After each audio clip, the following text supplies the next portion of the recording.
بسم اللہ الرحمن الرحیم۔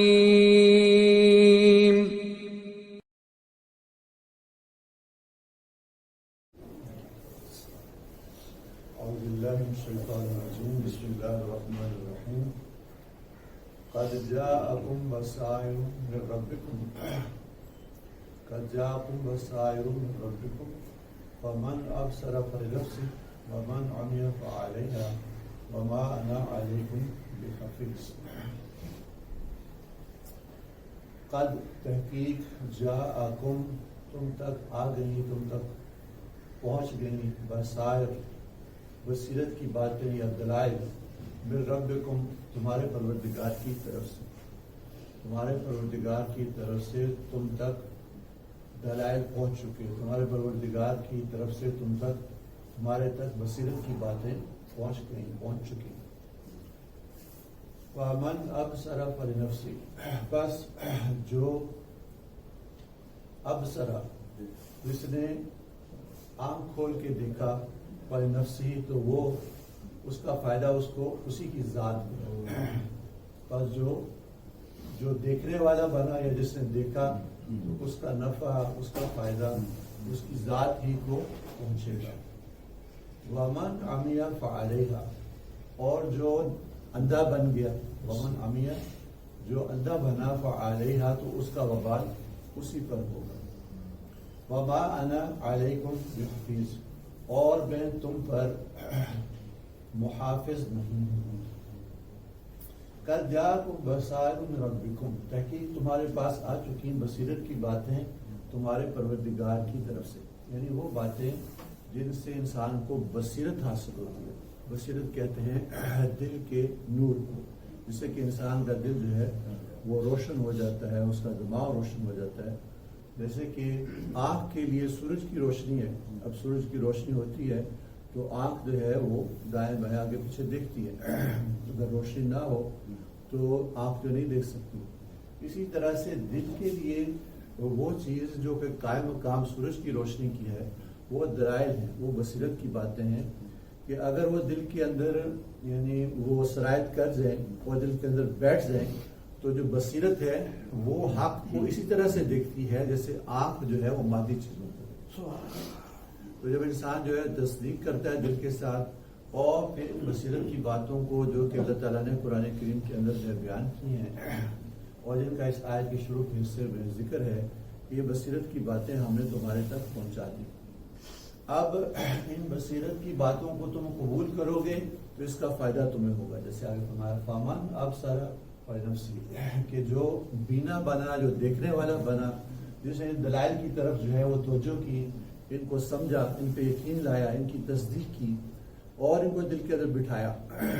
وہ دلائل جو کہ آفاق کے اندر ہیں، وہ دلائل جو انسان کے انفس اس کی ذات کے اندر ہیں، وہ دلائل جن کا تفصیل سے قرآن کریم کے اندر جو ذکر کیا گیا اور سمجھایا گیا،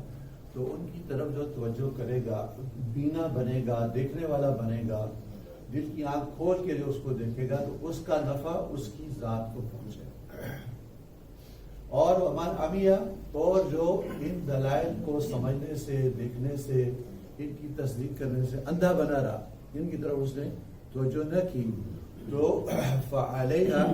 اس کا نقصان اس کو ہو، کسی دوسرے کو نہ ہو۔ وَمَا أَنَا عَلَيْكُمْ بِحَفِيظ، اور پیغمبر صلی اللہ علیہ وسلم آپ ان کو بتا دیجئے کہ میں تم پر کوئی محافظ نہیں،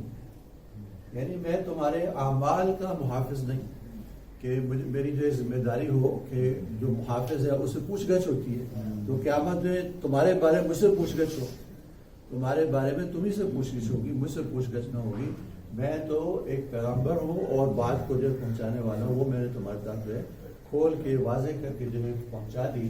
تو میں تمہارے اعمال کے اوپر محافظ نہیں ہوں کہ تمہاری جگہ میں جو ہے اس کا حساب دوں گا، بلکہ تمہیں اپنا حساب خود ہی دینا پڑے گا۔ وَكَذَلِكَ نُصَرِّفُ الْآيَاتِ لِيَقُولُوا دَرَسْتَ وَلِنُبَيِّنَهُ لِقَوْمٍ يَعْلَمُونَ۔ وَكَذَلِكَ، اور اسی طرح سے، نُصَرِّفُ الْآيَاتِ، ہم پھیر کے یا بار بار آیات کو بیان کرتے ہیں، وَلِيَقُولُوا، تاکہ وہ یہ کہیں درست کہ تم نے کسی سے سیکھا ہے کہ آپ نے کسی سے یہ باتیں سیکھی ہے وَلِنُبَيِّنَهُ لِقَوْمٍ يَعْلَمُونَ تاکہ ہم کھول کے وضاحت کے ساتھ بیان کر دیں ان آیات کو اس قرآن کو لِقَوْمٍ يَعْلَمُونَ ان لوگوں کے لیے جو علم رکھتے ہیں. یعنی ہم نے دلائل کو تو واضح کر کے بیان کر دیا تفصیل کے ساتھ اور پھر اس کو ہم جو ہے بار بار بیان کرتے ہیں مختلف انداز سے جو بیان کرتے ہیں مصرف پھیر کے بیان کرتے ہیں کبھی ایک انداز سے بیان کرتے ہیں دوسرے انداز سے بیان کرتے ہیں تو دلائل کو بار بار جو ریپیٹ کرتے ہیں بیان کرتے ہیں مختلف انداز سے اس کو جو ہے وہ دہراتے ہیں اپنی آیات کو یعنی وہ آیات جو کہ فائدہ دیتی ہے بصیرت کا ان کو ہم بار بار جو ہے تصریف کے ساتھ جو دہرا کے بیان کرتے ہیں اور اس کا مقصد کیا ہے اور اس کا نتیجہ کیا نکلتا ہے وَلْيَقُولُوا تاکہ وہ کہیں درست وَلْيَقُولُوا تاکہ وہ مشرکین کہیں درست کہ تو نے سیکھا ہے یعنی ان پیغمبر صلی اللہ علیہ وسلم کے اوپر ان دلائل اور ان آیات کی تفصیل بیان کرنے کے اوپر وہ یہ بات کہیں کہ یہ باتیں آپ جو ہمیں سمجھا رہے ہیں ہمارے ساتھ کر رہے ہیں یہ آپ نے کس سے سیکھ کے یہ باتیں کی اب کس سے سیکھ کے کی ہیں تو اس بارے میں وہ کچھ نہیں کہہ سکتے کہ آپ صلی اللہ علیہ وسلم جو ہے وہ تو امی ہیں آپ پڑھے لکھے نہیں ہیں اور کوئی ایسا شخص نہیں جسے کہ آپ نے باقاعدہ جو ہے وہ تعلیم تو کبھی تو وہ کہتے ہیں کہ انہوں نے یہود و نصارہ سیکھا اب مکہ میں تو کوئی یہودی ایسا نہیں تھا جسے جو کہ آپ کو سکھاتا یہ ساری باتیں